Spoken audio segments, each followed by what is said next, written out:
Hello नमस्कार जय Shri Ram. UP में दर्ज वो एफआईआर जिसमें शुरू हुआ था बेंगलुरु के सॉफ्टवेयर इंजीनियर अतुल सुभाष की प्रताड़ना का दौर। इस समय चारों तरफ अतुल सुभाष की वीडियो वायरल हो रही है। अतुल सुभाष ने अपने 24 पेज के सुसाइड नोट पे पत्नी निकिता सिंघानिया की तरफ से दर्ज कराई गई एफआईआर के एक एक आरोप पर मैं सबूत की सफाई दी है। अपने सुसाइड नोट में अतुल सुभाष ने लिखा, निकिता से उनकी मुलाकात शादी.com के जरिए हुई थी। कर्नाटक की राजधानी बेंगलुरु में आईटी प्रोफेशनल अतुल सुभाष की आत्महत्या के मामले में देश में दहेज प्रथा के मामलों में हो रहे शोषण और अदालती कामकाज पर सवाल खड़े कर दिए हैं। अतुल सुभाष और उसके परिवार पर उत्तर प्रदेश के जौनपुर की रहने वाली पत्नी निकिता सिंघानिया ने कुल 9 केस दर्ज करवाए थे।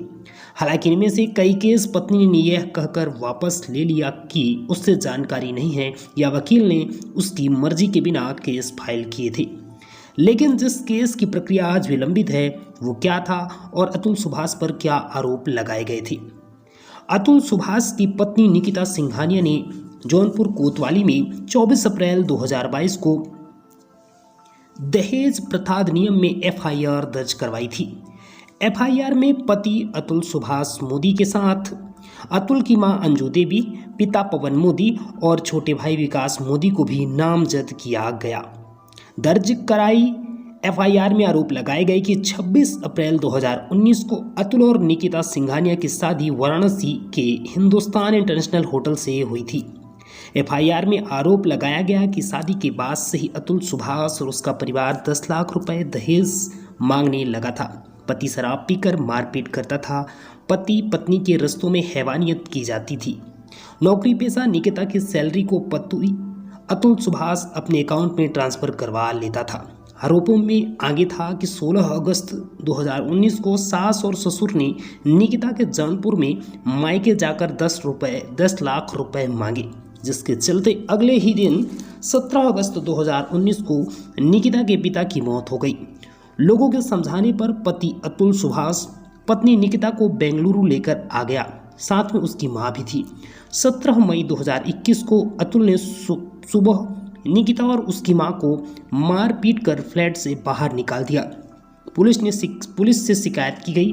पुलिस ने कपड़े और डॉक्यूमेंट निकिता को दिलवाए, जिसके बाद निकिता अपनी मां और अपने बेटे को लेकर मायके चली आई। पुलिस थाने में दर्ज कराई गई इस एफआईआर के बाद निकिता सिंघानिया और उसके बेटे के लिए 2 लाख रुपए महीना मेंटेनेंस का केस भी दायर किया गया। पति ने सबूत दिए। आरोपों के जवाब में क्या सबूत दिए?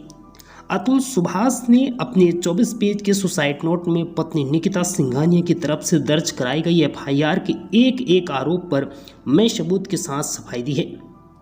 अपने सुसाइड नोट में अतुल सुभाष ने लिखा, निकिता से उनकी मुलाकात शादी.com के जरिए हुई थी। समस्तीपुर बिहार में निकिता अपने सास ससुर के बीच सिर्फ शादी के 2 दिन तक ही रही। उसके बाद वह अतुल सुभाष के साथ बेंगलुरु यानी कर्नाटक चली गई। 2 दिनों में निकिता अपने ससुर से ही 1 या 2 बार मिली। सुसाइड नोट में अतुल सुभाष ने शराब पीकर मारपीट करने पर साफ लिखा कि उसके जैसी मजबूत काठी वाला व्यक्ति अगर मारपीट करेगा तो कहीं हड्डी टूटती, खून निकलता, मारपीट का निशान पड़ता, कोई वीडियो कोई फोटो होता। लेकिन ऐसा कुछ नहीं हुआ और ना ही ऐसा होने पर पुलिस को सूचना दी गई। एफआईआर में निकिता ने आरोप लगाया कि ससुराल वालों ने 10 लाख रुपए मांगे, जिसके आघात से उसके पिता की मौत हो गई। जबकि कोर्ट में दिए बयान में निकिता ने साफ कहा कि उसके पिता लंबे समय से बीमार चल रहे थे। वो हार्ट के मरीज थे। दिल्ली के एम्स से इलाज हो रहा था। उनकी अचानक तबीयत बिगड़ी तो वाराणसी के अस्पताल ले जाया गया, जहां उनकी मौत हो गई। निकिता ने अपने पिता की मौत के बाद पति और ससुराल वालों पर हत्या का एक और केस कोर्ट के आदेश पर दर्ज करवाया था। हालांकि बाद में निकिता ने कहा कि उसे कोर्ट के द्वारा दर्ज केस की जानकारी नहीं है। 40 लाख रुपए की नौकरी वाला दहेज में 10 लाख क्यों मांगेगा? 10 लाख रुपए दहेज मांगे जाने पर अतुल सुभाष ने लिखा कि उसमें खुद ही बिजनेस में ज़रूरत पर ससुराल वालों को 15 लाख रुपए दिए थे। लेकिन ससुराल वालों ने बिजनेस में पैसा लगाने के बजाय 1 करोड़ का घर खरीद लिया। अब अतुल ने पैसे वापस मांगना शुरू किया तो अप्रैल 2021 में उसे सिर्फ 1.5 लाख रुपए वापस किए गए। जो व्यक्ति खुद 40 लाख रुपए की नौकरी कर रहा हो वह 10 लाख रुपए के दहेज क्यों मांगेगा? एफआईआर में निकिता ने पति पत्नी के संबंध में हैवानियत का भी आरोप लगाया, जिसको अपने सुसाइड नोट के जरिए अतुल सुभाष ने खारिज करते हुए कहा कि सिर्फ कह देने से हैवानियत या प्राकृतिक संबंध नहीं साबित होते, साबित तो होना उसका जरूरी होता है, सबूत होना उसका जरूरी होता है।